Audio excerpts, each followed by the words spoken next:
আসসালামু আলাইকুম এভরিওয়ান। আজকে আমি বানিয়ে দেখাবো ঈদ স্পেশাল কাবলি পোলাও। আপনারা দেখেই বুঝতে পারতেছেন রাইসগুলো কতটা সফট এবং ঝরঝরে হয়েছে। রেসিপিটি ভালো লাগলে আসছে ঈদে আপনারাও ট্রাই করতে পারেন। তো পোলাও রান্না করার জন্য কড়াই আমি পরিমাণ মতো তেল দিয়ে নিচ্ছি। এরপর দিয়ে দিব 1 কাপ পরিমাণ পেঁয়াজ। পেঁয়াজগুলো লাল করে ভেজে নেব। ভেজে নেওয়া হয়ে গেলে এখানে আমি খাসির মাংস 1 কেজি পরিমাণ দিয়ে দিব। এই পোলাওটি আমি আজকে খাসির মাংস দিয়ে রান্না করব।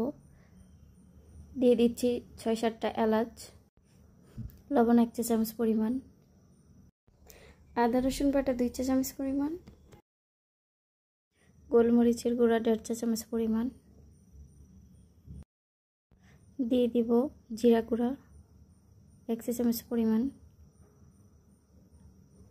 দারচিনি 3টা। মাংসটা মিডিয়াম আঁচে ভেজে নেব।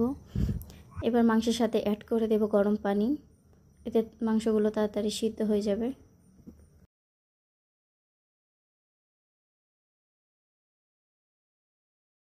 মাংসগুলো সিদ্ধ হয়ে গেলে ঝোল থেকে আলাদা করে নেব। মাংসের গ্রেভিগুলো একটি পাত্রে আলাদা করে নেব। এখন মাংসের গ্রেভিটা আমি পরিমাপ করে ঢেলে নিচ্ছি। এখানে মাংসের গ্রেভিটা ছিল 2 কাপ পরিমাণ, আর পানি অ্যাড করে দিব 2 কাপ পরিমাণ।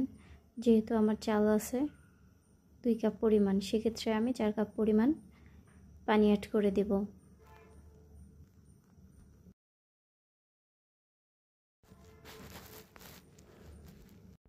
এরপর অন্য একটি কড়াইয়ে অ্যাড করে দিচ্ছি 2 চা চামচ পরিমাণ ঘি। সাথে অ্যাড করে দিচ্ছি মটরশুঁটি এবং গাজর।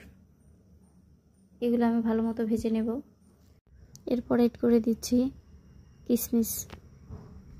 ফুটন্ত পানিতে অ্যাড করে দিচ্ছি বাসমতি রাইস। দিয়ে দিচ্ছি স্বাদ মতো লবণ। সাথে অ্যাড করে দিচ্ছি 1/2 চা চামচ গোলমরিচের গুঁড়া। পানি শুকিয়ে গেলে পর্যায়ে চুলার আঁচটি রান্না করা মাংসগুলো ঢেলে দেব।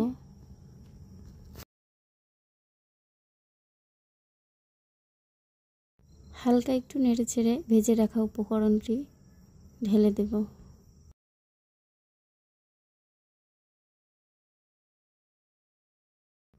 এই তো হয়ে গেল আমার রান্না করা কাবলি পোলাও। কেমন হয়েছে জানাবেন।